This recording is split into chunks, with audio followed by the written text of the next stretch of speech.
Evening, here we are at Redeeming Grace Bible Church in Yankton, South Dakota, and we're back for another Bible news update. We skipped last week because of so much that was happening, but there was a lot of news going on anyway, and it just keeps ramping up. And it seems like for the last 3 to 4 years, it's just been ongoing without a stop. It continues to increase.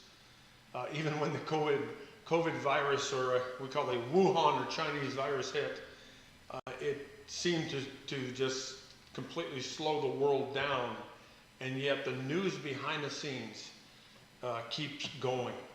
So that's what we want to talk about, some of those things. Just an update on the earthquake situation. It's ramping up actually the last couple of days, but I just took this picture a couple of days ago of the earthquake situation in the Western Pacific, and it's absolutely dead for another day, which is very, very odd. This is only a couple times that I put this up here. I put it up there for a reason. It's kind of like a silence before some major activity. So it's just a very odd picture to see, and thought I'd throw it up there. But things are not quiet in the Pacific and the Atlantic as far as storms are concerned. Hurricanes are starting early. Tropical systems are starting early. Bertha hit the coast, dropped some significant rain. There's another storm out there. They've got a 70% chance of becoming a storm within 48 hours. And then in the Pacific below Mexico there is another storm that looks like it could be significant, bring significant rainfall to Mexico and maybe even Arizona and Texas there. So we'll keep an eye on that. But the reason I'm bringing these up is because it's very early in the storm season, and we're seeing some significant storms systems already. And there's the updated, well, this is from the Weather Channel, but you can see that the NOAA, Colorado State, and the Weather Company, they call themselves now, you can see the number of storms, and they're above average that they're looking for. All these agencies are looking for above average storms. We mentioned that, but these are a little bit more solid here in the last week. So we'll keep an eye on those weather systems. And here is Cyclone Amphan, and it clobbered Bangladesh. It came across the Philippine area and clobbered Bangladesh and into China. And it was they're calling it a record storm in this area because when it hit Bangladesh, it went to a severe cyclone within 12 hours. And it barreled into Bangladesh and India, and leaving 84 people dead. And so another significant storm, proving that the Pacific is ramping up quite rapidly as well this year. Locust in Iran. This was somebody driving down. If Iran didn't have enough problems with their sanctions, the lack of selling their oil, and all these things happening, their money is worth very little now. And now the locusts have hit their region. And there's a picture of it there. Here's another picture. This is a significant picture.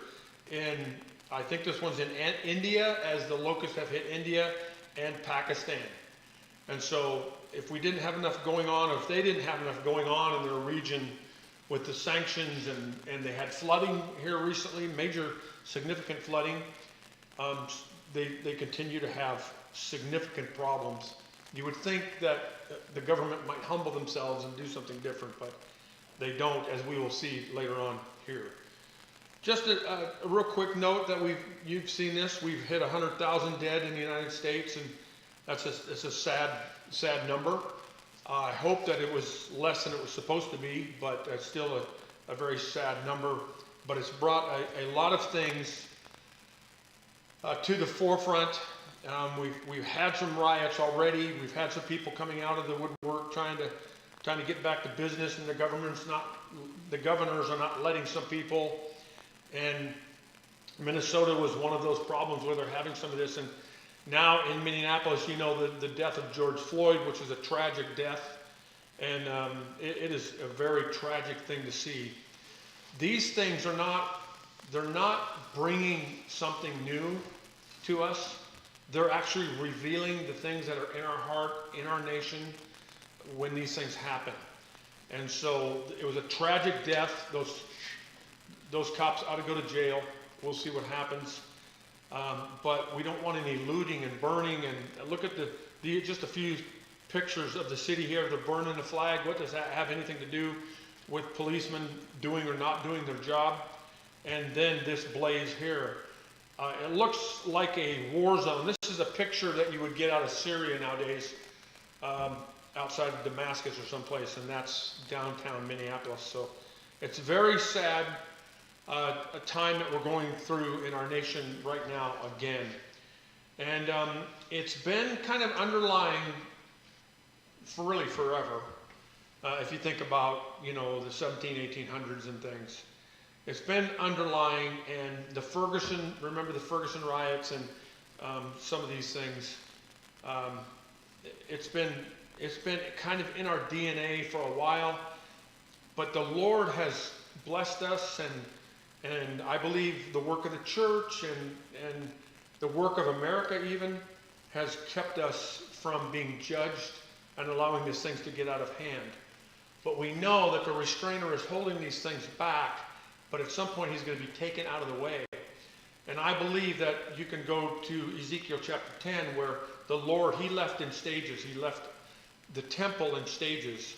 And that may be something, as we see the convergence of these things happening, it seems like there is the Lord setting up the stages of things to come, summer and the tribulation. So it's a very sad thing to go through, but there's hope in the silver lining that is there when we know that the Lord said these things must come and they will come, but there's salvation in Jesus Christ, and we can have courage in that. They're detaining people with guns, saying now, they're detaining them and disarming them right away. And some of them, there's some very sad reports coming out. The Second Amendment is, of course, we know our First Amendment's been trashed. So some of these things are beginning to come out in big ways. We've been reporting in the last few weeks, actually others have been reporting, that some of the youth has been returning to the Bible. This one report, and that's a pretty high number, and I hope it's true, but it says 67% of young people have turned to prayer and spiritual questions among the pandemic. And I hope that is true. And remember, the thief on the cross, he didn't have much time to get sanctified. He didn't have much time to do much except just to believe in Jesus Christ. And that's all you need to do to get into heaven. And I believe that there may be this call out to the world. I'm not saying it's the last call even, but it is a significant call during this virus and other things to come to the Lord. And young people are asking questions. But there are some significant problems with the church and in the church, and we're going to touch on a few of those. Chicago blocked church parking lots so that people couldn't get in the churches. Chicago threatened to close and destroy a Pentecostal church. There was another church that they threatened, and they're threatening other churches with fines and stuff. So these governors have really overstretched themselves. I want to remind you something, that the Bible says that when somebody has a virus or a disease or something, that we quarantine them and we keep them for a certain amount of time. The Bible says, it never says quarantine the public, And so there's certain ways to go about this. And we know the models have been wrong, or we really didn't know what could have happened if we didn't quarantine ourselves to some extent, or social distance and all these other things. And so people are just uptight and angry over the virus itself, and loss of work and jobs and things, loss of church time. And now for a governor to step in and say they're going to destroy a church is really over the top. And so these things are just going to continue to cause problems. But it's across the world. We know that China has been coming down on its church in a big way. And here, a Wuhan police raid pastor's home. They pull him away during a Christian Zoom event. It's a Zoom event.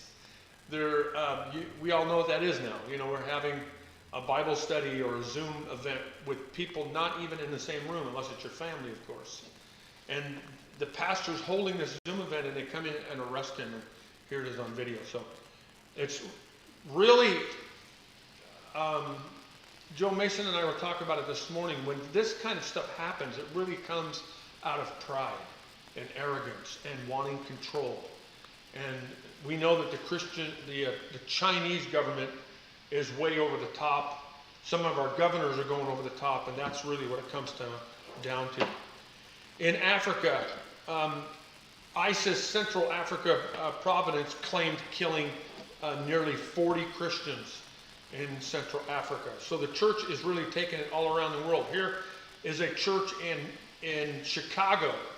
They burned this church down, and they wrote, "You hypocrites," on the parking lot. And I don't know if they spelled it wrong on purpose, or they wanted to make it look like, you know, a certain language or something. But it's really a sad thing that's happening in our nation right now. We're hoping for the Lord to return soon.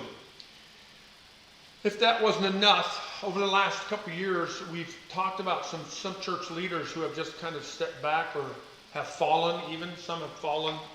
Here's another church, well, we call them a church leader, he's actually a worship leader, but we give too much credence to some of these people, and we look up to them, and then only to see them step back from their commitment. This is, his last name is Steingard. He's a worship leader after growing up in a Christian home, being a pastor's kid, playing and singing in a Christian band and having the word Christian in front of most of the things in my life. I am now finding that I no longer believe in God. After Steingard switched from guitarist to lead vocalist in 2012, the band formed in 2000 from Peterborough, Ontario, shifting from fast-paced punk rock to more contemporary Christian music. And so here is another leader stepping back. Now the other members of his band have stepped up and said, you know, we appreciate him being honest and taking this step and doing what he needs to do, but the band itself is saying we still believe in God and are going to continue to sing like it. So another gentleman walks away from the faith. So let's get into some international news concerning just the way some of these governments are trying to take control and even more control. We know that China has a treaty with Britain. Margaret Thatcher signed it in 84, I think. And it or 82, no, 84. And it allows China, I would say Hong Kong, a 50-year grace period where China will take control of Hong Kong after 50 years, and that's 2024, of course. But maybe you've been hearing of some of the riots that have been happening in the last few years here, and many young people being killed, and here's another extent of that. So now China has pushed this idea of a security law for Hong Kong to lock things down and to bring Hong Kong under the security umbrella of China right now. And the young people had taken some of the virus time off, and now they're back in droves and being hurt over this. But the leadership of Hong Kong have signed up to China's idea, and so this is another example of many of these nations, these bigger nations, communist nations, socialist nations, reaching out beyond their border and trying to take more. And that's what China is doing right now. The Chinese builds a massive spying capacity in Africa, and China they're just reaching way beyond their borders. And an interesting way they're doing this is that they're actually selling ideas to countries like this. We can help you with your security.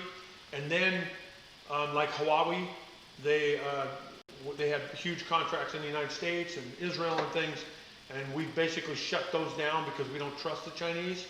The Chinese are doing two things. They're using their equipment and their facilities that they're being allowed to build as a security problem for those nations. And also, they're getting many nations in debt and then taking back property and other things as not collateral, as ownership. Singapore is the port at Singapore is an example of that, and other places around the world. So China is really very, very aggressive in the South China Sea, and the United States sent 2 warships into the South China Sea just this last week again, and they keep doing this back and forth. And so this is a very significant problem that continues to grow.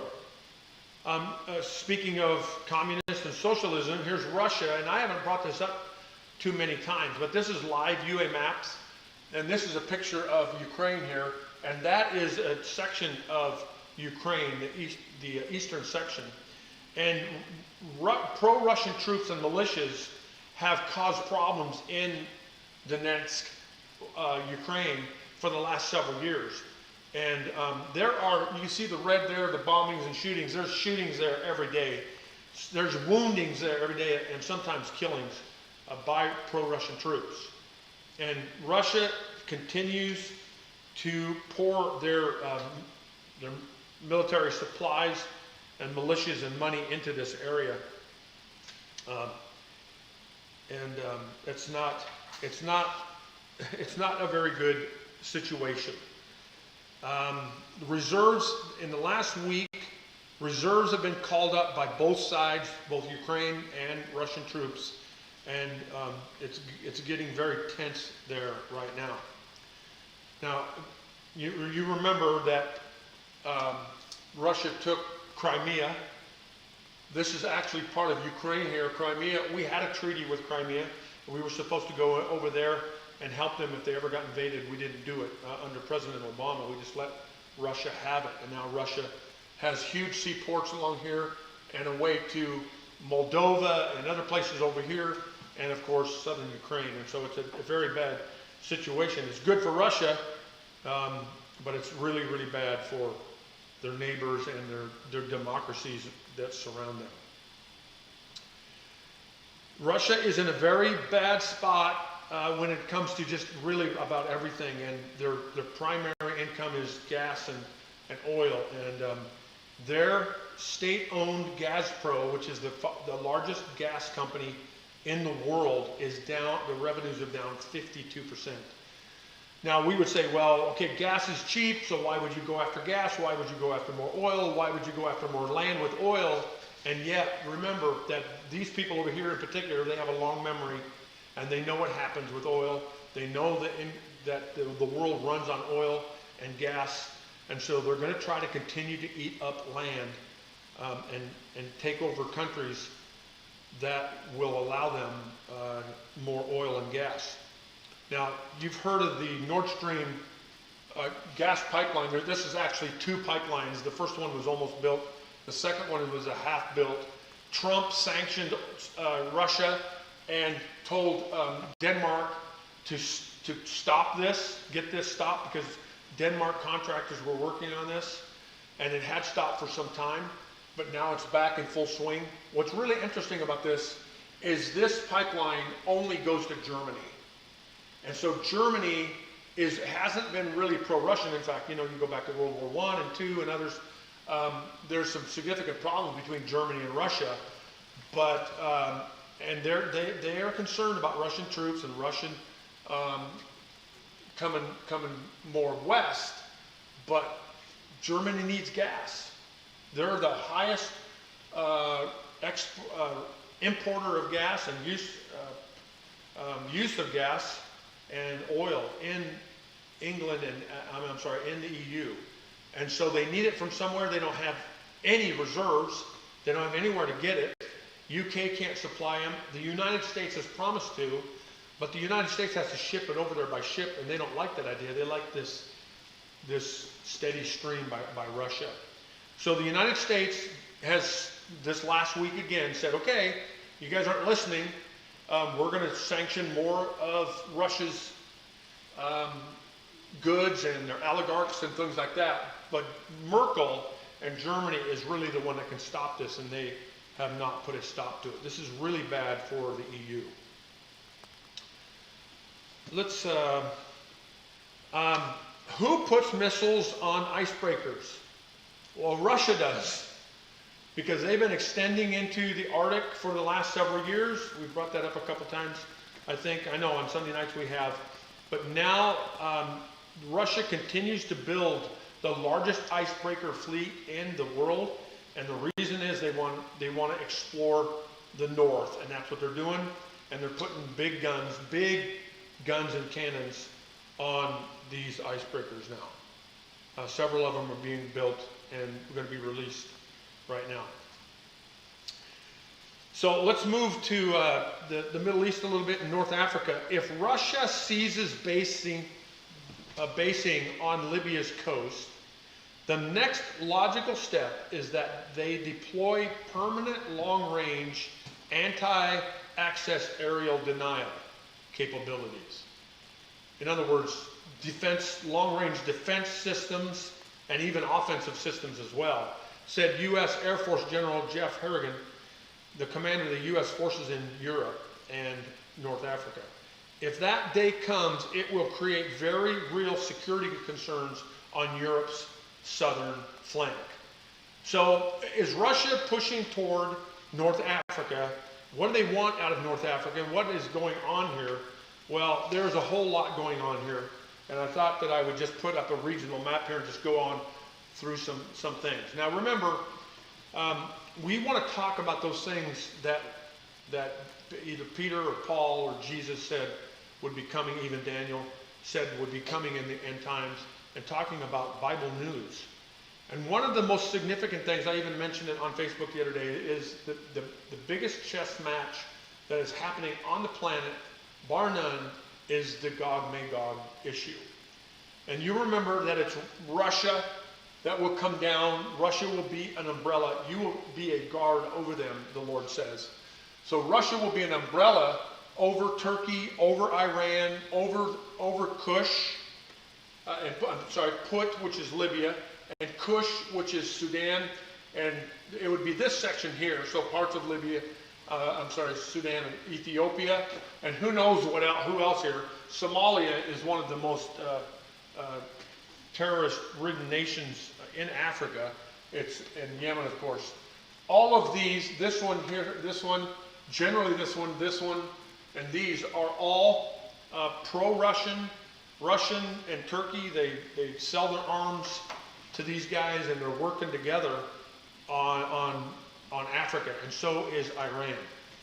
But there's a significant problem here when it comes to the Gog-Magog war. Two of them, but it really evolves around two nations, and that is Russia and Turkey. They must be friends when Ezekiel 38 comes around. And they've been able to get together in Syria and figure this issue out. They're now frenemies. They're frenemies. They're working together in Syria. They both don't like Assad.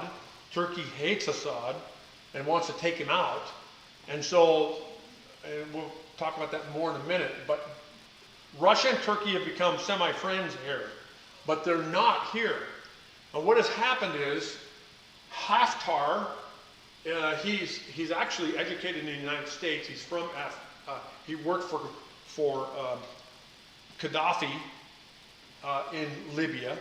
And when Gaddafi died, he left, came to the United States, was in exile for a while, found a way to go back, and now he's got at least half the nation of Libya on his side, and he's got Russia on his side. And he has Egypt on his side, and the UAE and some of the Arab states. So they're all pro-Haftar.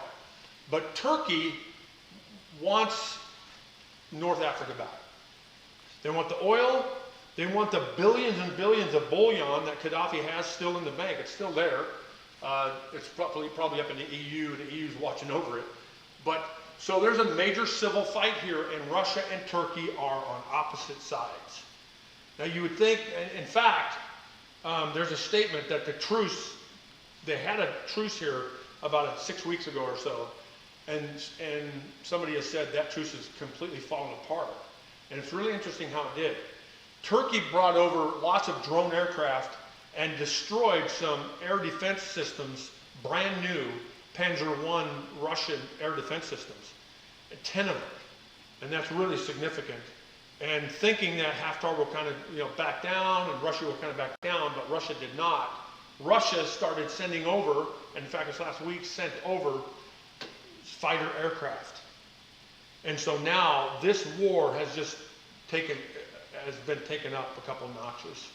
And we're going to have to see how this works out. These two have to be friends, because this whole region will come against Israel in the Magog War and under Russia's umbrella. So we're going to continue to see how this will play out.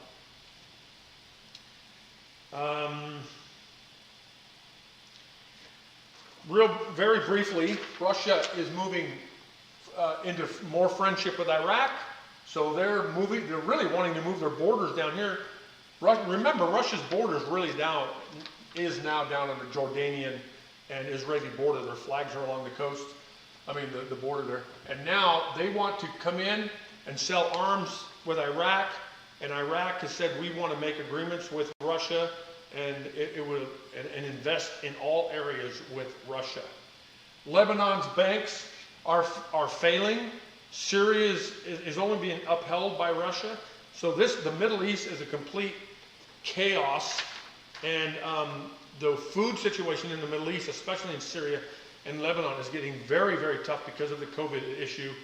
And Lebanon says that now it was getting 80% of its wheat from Russia and Ukraine, and now people are beginning to starve in that area. So now you've got famines in southern and central Africa, in Yemen because of the war, and now it's starting up here in Syria and Lebanon.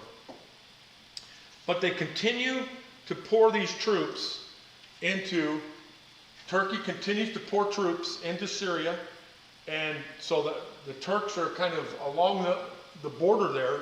Now they're taking the ex-Al-Qaeda troops and Sunni troops that were fighting Assad, and they're transporting them over to Libya. And at the same time, Russia is bringing over the Wagner groups and some other folks that were helping Assad. So the next big war is in Libya, unless Turkey and Syria can come to an agreement. There are no Russian, watch this, there are no Russian combat aircraft in Libya, said Viktor Bondarev, head of the Defense and Security Committee of the Federal Council and former commander of the Russian Aerospace Forces on Wednesday. Watch. If there are planes in Libya, they are not Russian, but Soviet. Now the Soviets, I think Reagan took down the wall, if I remember right. The wall is gone. There is no such thing as the Soviet Union. And yet, Putin wants the Soviet Union back. He says one of the worst tragedies, especially in his lifetime, is the fall of the Soviet Union. Turkey wants the Ottoman Empire back. Iran wants the Persian Empire back. You see what these things are happening. Now, it's interesting because they're going to work together as frenemies for a while, but Ezekiel says in that war they actually turn their swords against each other. U.S. AFRICOM, this is the United States African commander. Russian deploys military fighter aircraft to Libya. For too long, Russia has denied the full extent of its involvement in the ongoing Libyan conflict. Well, there's no denying it now, said General Townsend. So they've been saying, we need a peaceful political solution and those things, but Russia's sending aircraft and mercenaries in there. And so it's not going to happen if somebody does not back down.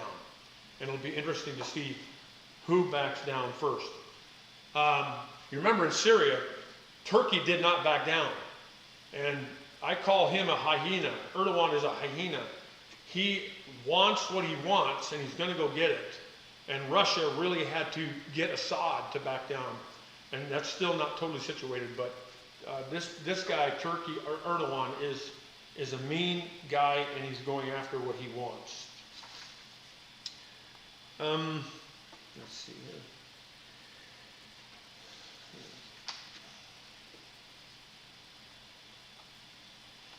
So on top of all the nations that are getting involved here, now you have Arab nations getting involved in North Africa. And I mentioned several of the countries that were helping Egypt.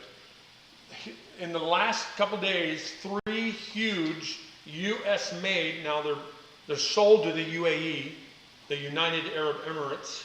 They own them now, but 3 of your largest cargo planes in the world came out of the UAE and flew up to Libya and the border of Egypt there. And so there's a lot of nations getting involved in this area. At the same time, some Sudanese troops down here, they were finding themselves up in Lebanon and coming across the border into Israel.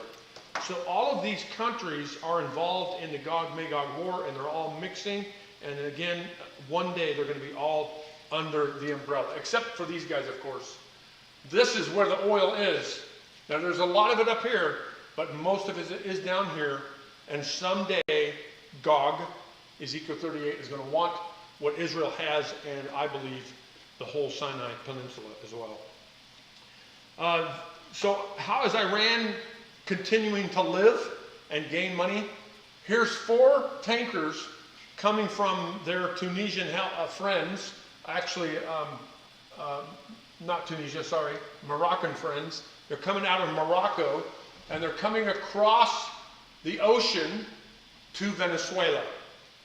And this is how, now this is really interesting because Venezuela has some of the largest oil reserves on the planet, but they can't sell it and they can't refine it. And their people are starving. And so for Iran to make money, they are coming with their oil to sell and to try to help Venezuela. So it's a complete disaster, and the bad guys are lining up with each other to go around the sanctions of the United States. Remember, we're the most powerful nation in the world, and in a large way calling the shots. But what is happening is even China and Russia are working together. Many of these nations are working around the sanctions and the things that Donald Trump has set in place and said, you know, we're just not going to stand for this stuff anymore. The world order has to change. But they're going to work around it until something else changes. Remember, the United States has to be taken out of the way at some point. 5 Iranian tankers likely carrying at least $46 million worth of gasoline and similar products are sailing to Venezuela. To Iran, Khamenei, today some Persian Gulf states have committed the biggest treachery against their own history and the history of the Arab world. They have betrayed Palestine by supporting Israel. Will the nations of these states tolerate their leaders' betrayal? So even Iran can see the friendship that Israel and the Arab nations are now becoming. I just saw another clip the other day by one of the Arab elites out of Saudi Arabia, I think, saying that we need to be friends with Israel. They are democratic. They're going to be wonderful to trade with, and all of these kinds of remarks. And the Shiites and Turkey, the Sunnis, they don't like this kind of talk from Saudi Arabia and the UAE and other places. Egypt, there's almost this hate kind of thing going on. Now remember, the Shia and the Sunni, they think each other are apostates anyway. They're both Islam, and remember, they split when Muhammad died, and so they believe that they're apostates and that they don't need peace, they actually need to kill each other. Christians and Jews can be, if we would submit unto them and pay taxes, we can live, but apostates have to die. And they're going to talk about nice things about each other sometimes because they hate America and Israel worse, but it's going to turn on them. The Zionist government has no power or strength on its own. And this, folks, honestly, this is the truth. This is the absolute truth. The Zionist government, Israel government, has no power on its own without help. It cannot even stand on its feet. Today, two factors are upholding this government. U.S.'s unconditional, shameless support, Arab and Islamic governments refraining from supporting Palestine. And this is the truth. But this is how God is sustaining Israel and going to make them strong. But then Israel is going to come to a place where they're very strong and rely on their own ways. And God is saying, okay, he's had enough of them, and he's going to bring them to the knees. You did not rely on me. You relied on yourself and others. Remember, he called this prostitution in the Old Testament when they relied on other governments. Now, we're going to be blessed because we're helping Israel. We pray for Israel and those kind of things, and we should be friends with them. But when it comes to their government relying on our security for them, that upsets the Lord. Here's a picture of the Russian helicopters. And these aircraft are so big they're sticking out of the hangars, and this is in North Libya. This is a painting that came out, a portrait that came out just this last week. You can see Soleimani, the IRGC commander, he's painted into the clouds here. And then the little tiny Syrian flag is in the back. So we're here for Syria. We're going to stick up for them. But it's not about Syria. They don't care about Assad. These are the leaders of Nasrallah of Lebanon and the new commander of the IRGC and others. And these are all up here by where? This is on the Temple Mount, up by the Dome of the Rock. And this is the Al-Quds forces. The Al-Quds forces is the Jerusalem forces. And their solemn plea, actually the solemn vow, is to return Jerusalem and the Temple Mount to Islam and to decimate the Jews. Another painting that came out, Palestine will be free. And so there's another picture of this whole thing. But getting down toward the end here, Israeli officials confirm that the Palestinian Authority has ended security coordination. Now this is a really big deal because how are the Palestinians kept secure? They're kept secure by Israel. It's Israel's security, Israel's arms and intelligence officials that are keeping Israel, the nation of Israel, of which the Palestinians are a part of, in the nation of Israel. Israel's keeping them secure. Now the Palestinian Authority does have their own cops that they patrol the Temple Mount, they patrol the borders around the areas that, by the way, the Israelis want to annex now. See, Netanyahu has told his people, we're going to annex the West Bank. That's the next thing we're going to do. After taking Jerusalem back, making it our capital, after taking the Golan Heights back, and some of these other places, now the next thing is to annex the West Bank and the Jordan Valley. Because that Jordan Valley, remember now, if you've ever seen pictures of Israel or ever been there, that when you if you're standing at Jerusalem, you go up just a little bit more, there's some hills, the Mount of Olives, and those hills that go along there, right on the other side of that, it goes straight, almost straight down, it seems, to the Jordan Valley. And if you have all those hills, if you have the West Bank, you have all those hills, and you're not going to be too concerned about your security on the east side. Because you can put all kinds of guns and tanks and stuff up there and keep anybody from going up those hills. So that's the big deal for Israel. Their number one issue is security. And they want the West Bank, and they want to put their security, intelligence, and arms up there in some of those places. Now that the United States has said, we want you to do that, and we think you should be able to, now the Palestinian Authority and Abbas is saying, okay, no more treaties. Everything that we've ever signed with Israel is over. And all the coordination is over. Palestinians withdraw from all agreements with Israel, the U.S., the PA, President Abbas has said. Now we'll see if he keeps up with this, because it's going to be very interesting to see the Palestinian people really kind of stand for this, because they live and breathe really under the security that Israel and in many ways the United States gives them.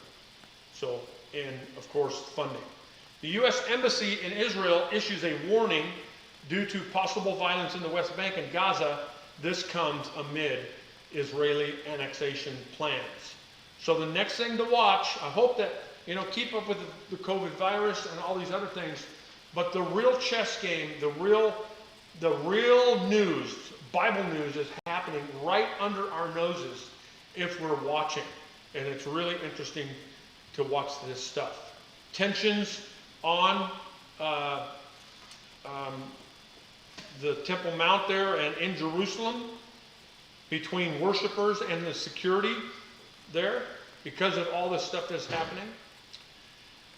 Alongside their public rejection of the Israeli plan to extend sovereignty to the Jordan Valley and Israel's settlements in Judea and Samaria, senior officials in Jordan, Egypt, Saudi Arabia, and the Gulf states say their leaders have met in recent months with the U.S. officials, Jared Kushner and Avi Berkowitz, and in effect gave them the green light to continue the work of the U.S.-Israel Mapping Committee to advance the sovereignty plan. In another 20 years, they will be left with nothing, a senior Egyptian security official added. That modern Arab leaders, headed by Egyptian President Sisi, see the struggle to block the Shiite Iran's drive for hegemony over Sunni nations in the Middle East as more important issue than that of the Palestinians. So just break it down here a little bit. Iran has become a hyena. They have, you've seen the missiles and stuff coming over into Yemen and into Saudi Arabia and all of these other things. And Saudi Arabia and some of these other countries, Egypt and others, are concerned about that. Now, what they're going to say in public is, we disagree with the United States plan. And they've already stated that. We disagree, we're not going to let it happen. Jordan is the most, the loudest on this whole issue. But in effect, really, Egypt and Saudi Arabia and the UAE and others, Kuwait, they're saying, we have to stand up for Israel and the United States right now because we need their security, because Iran is just becoming too crazy. And remember how Iran is doing it. They are buying militias. They've got anywhere between 200 and 300,000 militias in the Middle East. They're buying all kinds of rockets. And so they have plausible deniability by saying, we're not doing anything, but these militias are. And now they're taking over Iraq. And so this problem is becoming even more. It is. We think things are peaceful, and things are by far, they are way less than peaceful. It is on the brink of a major conflict in North Africa, and I would say even in the Middle East. Iran is not backing down. If Iran, just Iran, backed down and just kind of settled things down, things would slow down. But they're backed up in a corner. Their people don't like them. They've broken their economy, and they've sold off all their assets in a major way, and they can't make money. And so it is going to be a major deal here going on. Finally, almost finally, Recep Tayyip Erdogan, this is Turkey's president, said in a video message posted on social media on Monday that we will not allow Palestinian lands to be offered to anyone. In the video, which was addressed to American Muslims in honor of the Eid al-Fitr holiday marking the end of Ramadan, Erdogan said that the Temple Mount in Jerusalem was a red line for all Muslims. I would like to reiterate that Al-Quds al-Sharif, the Temple Mount, The holy place of the three religions is a red line for all Muslims in the world. And so he's calling, and I believe that this is going to be a great call for all the Arab nations to come together in the Gog-Magog war. Some are out to destroy Israel, and Russia and others are out for plunder. And they're going to work together, and it's not going to work out for anybody. Finally, and I think this is my last slide, but finally, I wanted to bring you to this man here. Winner's Minute, Mac Hammond. And if I didn't hear this myself, I wouldn't have believed it. There was a video of this man, a recent message from this man, saying that Jews do not need to believe in Jesus Christ to be saved. He said that it wouldn't be like God to change what he had given them to obey to be saved. He said that they can be saved under what God gave them in the first place. Now, first of all, you and I as a Christian go, well, there's no other name under heaven which by men must be saved. That's what the New Testament says. And that name is Jesus Christ. And number two, Israel and the Hebrews, they have denied Christ and they have broken all of God's laws. Now, it's really interesting because I've been talking to a couple of people about Martin Luther and some of these other things that have happened in the 14, 15, 1600s, where when the Reformation came, we all believed in grace, and the Protestants, we said we were saved by grace and the love of God, and yet that all of our covenants, all of the grace is based on the Abrahamic covenant. And the Abrahamic covenant is to the seed, the physical seed of Israel, to take the land.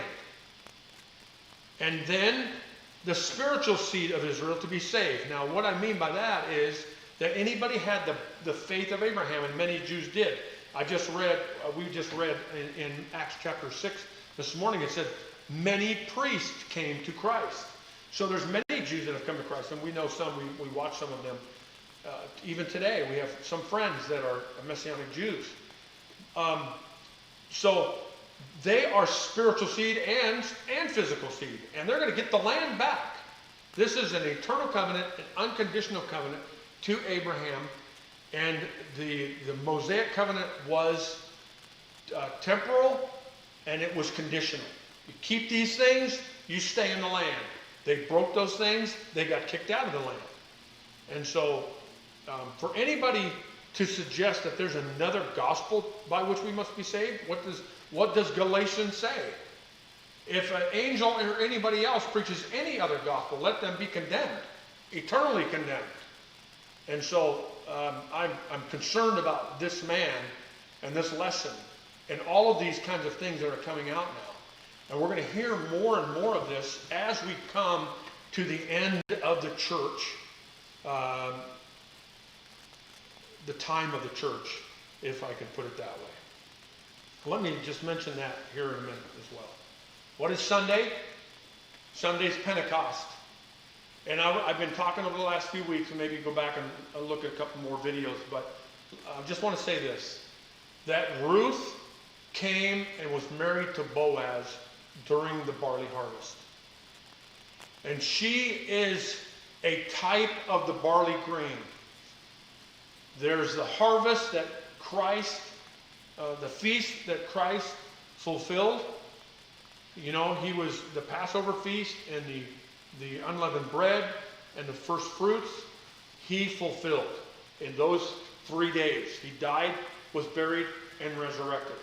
And then, of course, we know that he came on Pentecost. He actually came 40 days later. Through 40 days, and he taught the disciples about the church. And then 50 days, at the 50-day point after Passover, was Pentecost. Penta means 50. And so that Pentecost, that feast, represents the end of the barley harvest and the beginning of summer. Now we would say, well, the end of the barley harvest, but the church just started there. what I'm suggesting is that he's going to fulfill these feasts again. I believe that he's going to fulfill the last 3 feasts. All right?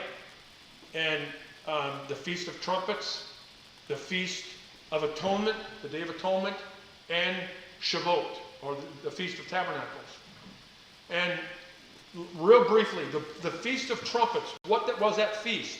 That feast was to come out of the fields, we're done harvesting, come out of the fields, blow your trumpets, have everybody come in to town or their towns, and then for the next 10 days between the Feast of Trumpets and the Feast of Atonement, the Day of Atonement, they were to think about their sins. They were mourn over their sins for those 10 days. Okay? The Feast of Trumpets doesn't make any sense for him to fulfill any kind of resurrection or any kind of rapture on that day. I'm not saying he won't. What I'm talking about is common sense. The common sense issue is that he starts, to me, this is what makes sense. And I'm not saying he's going to come this Sunday. I hope he does.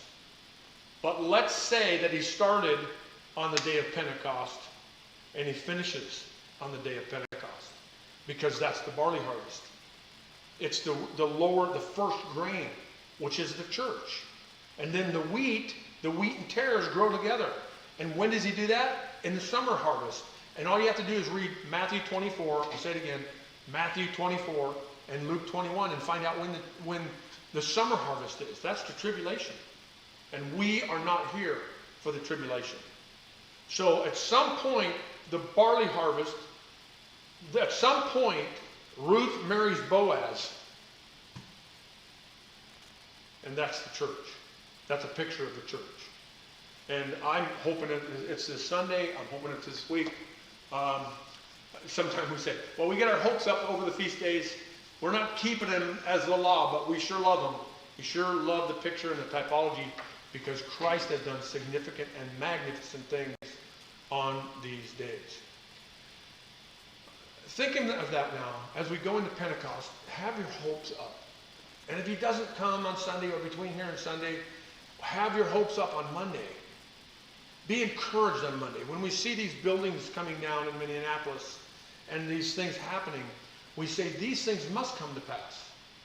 But look up, because your redemption draws nigh. And so we are pleased to announce that we're watching, and I hope you're watching with us, and you're watching with encouragement. Spread the word that Jesus Christ is not done with his church until he's done. And then he's going to bring, quote, all of Israel, all of those of the seed of Abraham, he's going to come back and bring them into the harvest as well. Let's just pray. Lord, we thank you and we love you and we worship you and we thank you for these things. Be with everybody watching and listening, and give us all hope during these days. In Jesus' name, amen. Be encouraged.